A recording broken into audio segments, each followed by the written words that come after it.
Good morning, guys, and we are back for another session. This week should be a busy poker week because it is the mini river at WinStar.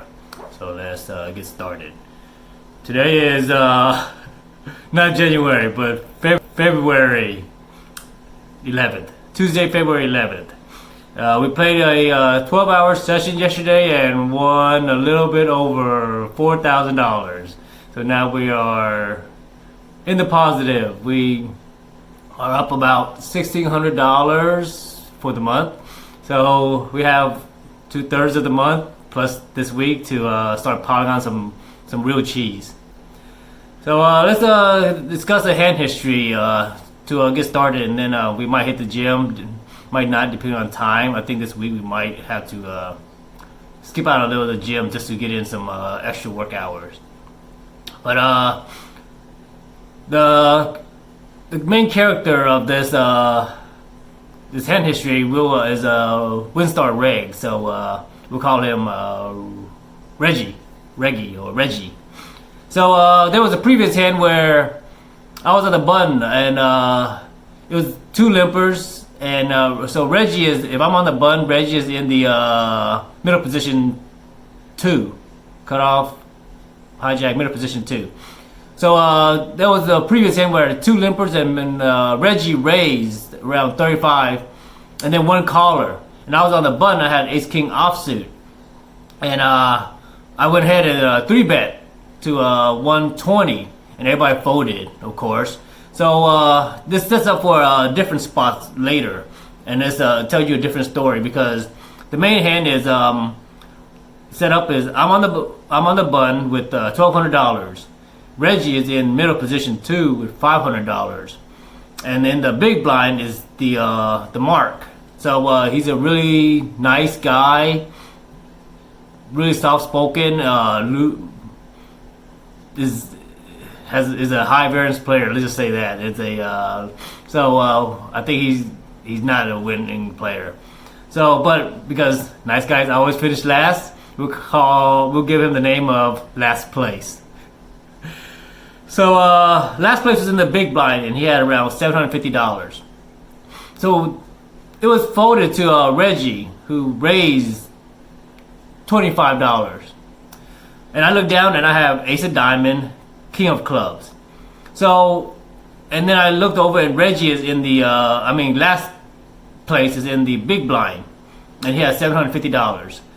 So when Reggie raises here, in the previous hand, there was a limp and a raise and a call. If I call here, it will encourage the limpers to call. Reggie, then it will call the person. So then we'll have maybe a 4 to 5 way pot. And Ace King offsuit doesn't do well in that spot, even though we have position. So that was a spot where we would take it down. Whereas in this spot, this is a spot where I talk a lot about with a lot of the regulars, is that people tend to play a too stagnant, systematic play, right? If they have Ace King on the button, they're almost always 3-betting. Ace Queen, big pocket pairs. They don't really think deeper, right? So the reason I call here is because I wanted to keep, if I 3-bet here, I will most likely force last place out. Then it might end up doing is Reggie and I will end up wiener slapping each other, and we kick the player that we want out. So before you 3-bet, you always want to look at who's in the blinds, and your goal is to keep the bad players in the pot, let them see a flop where they could make bigger mistakes. And people like ICB regulars do this too much, where they 3-bet the bad players out of the pot, and then they end up getting it in with another good player, and then pretty much wiener slapping each other, and then nobody makes money at the end of the day. Somebody just get cooler. So before you 3-bet, look at who you want to push out of the pot and who you want to keep in the pot. And your goal, the money you make, is keeping the bad players in the pot.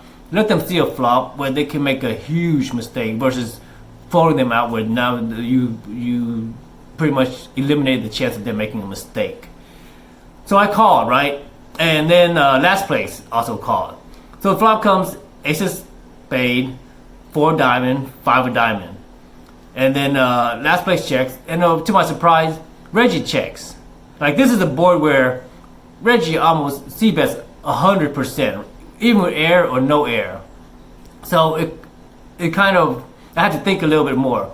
So then I had to think that Reggie knows me, and I know Reggie. So I think here in this spot that Reggie is mixing it up, because if he c-bets here, he probably won't get any value out unless I have an ace. If I have an ace, he probably just get a weak ace. He probably just get 1 value out of me.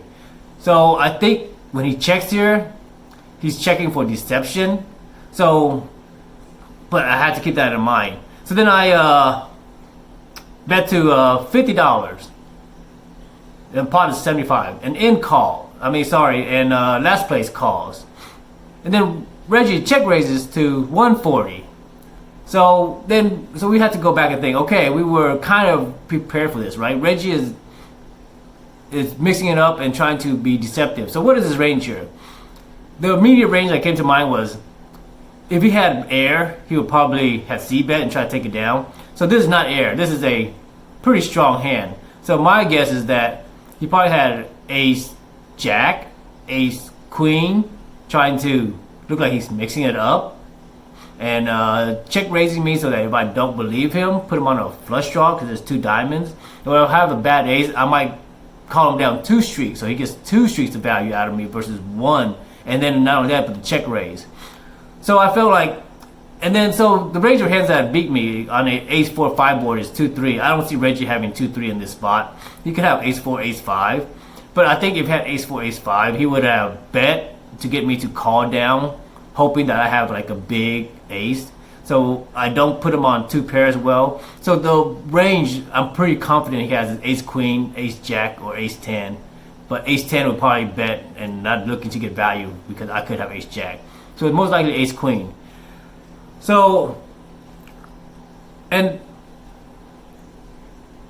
could have called, but if I call here and a diamond peels off, or a 2 or a 3, it makes it hard for me to play, and the pot was enough. So I went ahead and just raised it to 350. And to my surprise, last place goes all in. And then Reggie folds. So I'm like, oh, God dang it, Reggie. And I just call. And then the board runs out 2 heart and 2 clubs. There's 2 blank clubs, and last place goes, you're good. I'm like, oh, missed flush draws. God, we're good. It wasn't one of those 2 pair kind of hand. We're 2 pair that we got stuck in. And even if it was, the running 2s gave us counterfeited 4-5. So then we only lost to 2-3 on the flop, but we didn't. The 2s running out, and then ace 4 and ace 5, of course. So the theme of this hand is that had we 3-bet Reggie, we wouldn't have won this huge $1,500 pot, because we would have pushed last place out of there. But we kept him in there. He had a flush draw, and he just went with it. And it was I think he had 8-9 of diamonds, so 9 high flush draw. That's it. I will go and try to hit the gym for a little bit, and then I'll see you guys in a little bit. See ya.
All right, guys, so we are back. And I actually went to the gym because if you noticed yesterday, I couldn't get my mind going in the reflection part because we didn't get that blood circulation, we didn't get the energy going. So my mind was already rationalizing its way out of exercising. So after the review, I just went focused on my breath, stopped thinking, and just went into my routine because this is our 26th video vlog now. So the routine has been established and it's a habit. It's a good habit. So by not thinking about it and just going through the routine and just getting to the gym, we were able to make it. And that's the hardest part is getting to the gym. So that's today we want to reflect on discipline, right? We're not talking about the simple discipline where we restrain ourselves from doing things. That's very easy. That's physically, but what we also want to talk about discipline of right thinking, right speech, and right action. So it all starts with right thinking. Like we need to guard the gates of our mind. We can't let filthy things keep coming into our mind. One of the things that I don't have is when my daughter was born, I got rid of the TV because I knew that I didn't want all that filth and commercial coming into our house. So I got rid of the TV, and it's been done wonders. But if we want to be mentally fit, then we have to protect our mind from filth. And not only that, but we have to protect our mind from itself, right? Our mind tends to gravitate towards thoughts, and it clings to thoughts and attachments and memories and experiences. We cannot stop it, and we cannot hold it still for very long. And that's what mental fitness is, the ability to hold your mind still for as long as you can. And you do that by watching your breath and doing simple things. But to have right thinking is to not only we have to guard our mind from filth that comes in, but we also have to guard our mind from manifesting thoughts. Because once we let thoughts start rolling, it becomes an avalanche of just one after the other, and we lose ourselves into thoughts. And then as a result of those thoughts, emotions start rising, and then because of emotions, we start thinking, and then now we're just gone haywire. So if we can just discipline our mind and control the thoughts that go through it, and make sure that we only have positive and wholesome thoughts, then from those thoughts, then it goes to right speech.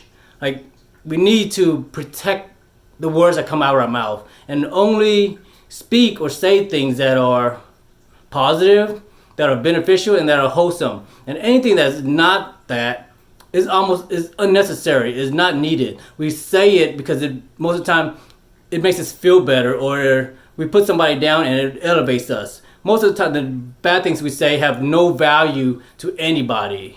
It's just what our mind does. Our mind likes to just express itself. And so if we can guard our mind from our body, from right speech, our mouth, then from right speech, then we start moving towards right action, right? We try not to do too many things that hurt ourselves. Like then we start working on things that do hurt us better for us. We take walks, we sit up straight, we eat right, we exercise, we just do stuff that is productive for our body, and we eliminate things that are not good for our body, like I guess sloth, eating too much, overeating, eating junk food. Those are pretty much the main thing. So if we can practice discipline, then we can start to be mentally tougher, because we're not just controlling our actions, but we're controlling our thoughts and our speech. And those are more important because it leads to right action, right? If you're not thinking correctly and you're not thinking well, then it doesn't matter how your actions are, because it doesn't have with it intention and attention. And we said that before, that the the level of, I guess, the mentality of the action is in the amount of attention and intention we give it, and not in the action itself, right? Whether an action is good or bad is based on the intention and not the action or the results. So if we can try to guard our intentions and make sure that we always have good intentions when we speak and say things and do things, then it's a step forward into slowly getting out of control of our mind, because our mind is a great servant, but is a terrible master. And right now, most of us are slaves to our own mind, because we cannot control our thoughts, we cannot control our speech, and we cannot control our actions. So get to work. Make sure to start practicing. It doesn't take any extra physical work. It just takes mental effort. And that mental effort could be just 5 seconds a day. That 5 seconds a day is better than nothing. It goes into your time bank of accumulation of work that you put in. So every time that you put it in, it's just you're accumulating. It never goes away. And one day it will just come out, and you see the full results. So I think that's, as you can tell, the mind is capable of operating more when you have blood and energy and intentions and stuff that's been flowing through it, so that it got to work. And then now that we've worn it out, we're able to control it better. So I'll see you guys tomorrow.